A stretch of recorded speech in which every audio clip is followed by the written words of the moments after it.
Okay, so this is our problem. This is problem number 13. It's the function equals x to the negative 2 plus ln 3x. Okay, we're going to find the third derivative and then substitute our variable by a half. So let's start first of all getting the three derivatives of it. So the first one, which be the first derivative for f of x, will be, it's first of all we need to make sure which rule we use. So since it's just a simple addition, okay, it's just a simple addition rule. Alright. So we got, first of all, here just get the derivative of this term and the derivative of this term, keep adding them together on the same position. So negative 2, we multiply that by our whole function, which is our exponent, and then we take one from the exponent. We subtract a number 1 from the exponent. And we add that, and for ln, remember, ln has inside a function of it. So the function inside ln, it's 3x. We need to remember that the formula for getting the derivative for ln, it's f of x, derivative of fx, sorry, over f of x. Alright, so this is what we need to use. So knowing that, being said that, we know that the derivative for 3x, it's 3, and the function as it is, well, that's 3x.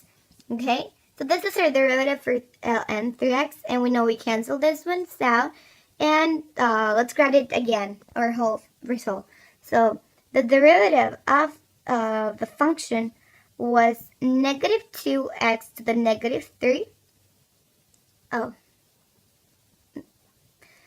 Plus 1 over x.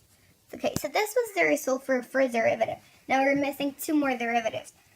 Okay, so I'm gonna take another color.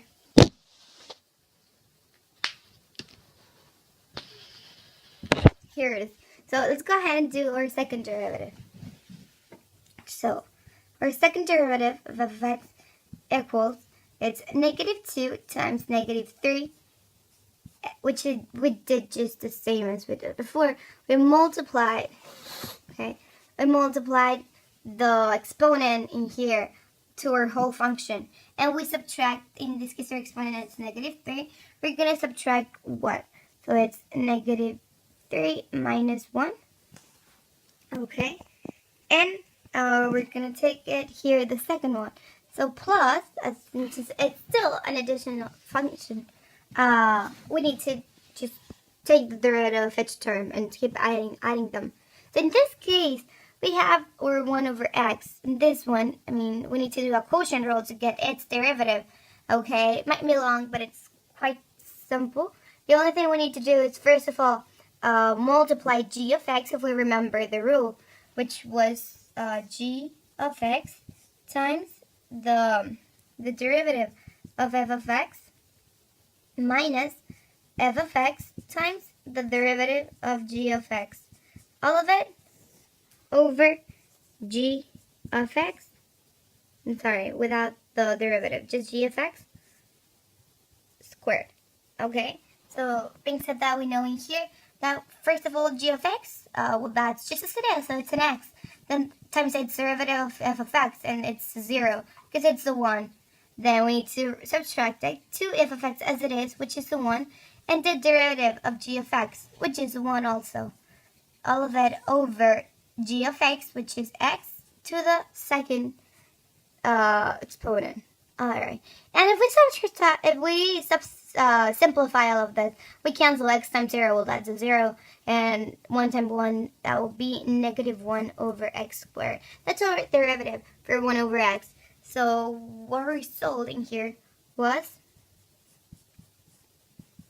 negative 2 times negative 3, that's a 6, x to the negative 4, because we got negative 3 minus 1, then plus, we got negative 1 over x squared. That's our second derivative. Now we're only missing our third derivative.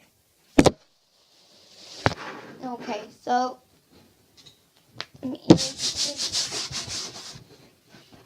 okay, now to get our third derivative, we're going to do exactly the same. Since it's still an addition, still 2 terms, we keep doing the same addition rule. Okay, so the Okay, now, first of all, let's get the third of it, f of x. Alright, so we got, first of all, as you know, it's the same thing. Multiply the exponent times the whole function. So that is negative 4 times 6, then your function x, negative 4 minus 1, okay, plus we got the derivative for 1 over, and it's the same since we have a division in here. It's f of x over g of x. It's a quotient rule, starting with g of x. So g of x as it is, according to the formula, just like that. Then the derivative of f of x, which is 0, it's a negative 1. Okay, then we're gonna go with the minus f of x as it is, which is a negative 1. Okay, and the derivative of g of x, which is 2x. Okay, all of it over the g of x to the squared. So it's x squared, which is our g of x, squared again. Okay, so this one we know it's going to give us a 4. Okay, because 2 times 2, it's a 4. Alright, now let's see. We're going to simplify all this to make sure we got our third derivative. So it's f, the third derivative of the function. It's negative 4 times 6, that's a negative 24. It's x minus 5 plus, we're going to have x squared times 0, we cancel this out. Negative 1 times 2x, that's negative 2x, which is a negative here. It's a plus sign, so it's 2x over x to the 4th.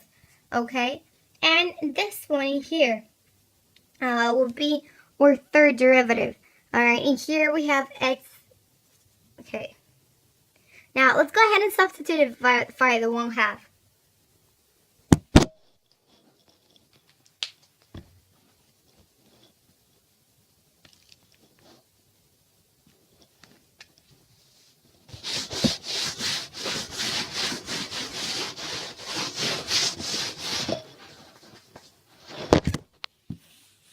Okay, here we go. Now, this was our final function, like that. Okay, and what we're going to do right now is just that we're going to simplify, and we're going to take, we're going to substitute our variable, which is x, for 1/2, as it states on the instruction, which is find 1/2 of the third derivative. So we got our third derivative of the function, okay, which was negative 24x to the negative 5th, okay, plus, okay, 2 over x to the 3rd. Okay, and how did we got this one? Well, we simply just simplify this. Here we have an extra x, we take 1 out of here. So it's 2 over x to the 3rd. Okay, now in here, let's go ahead and substitute.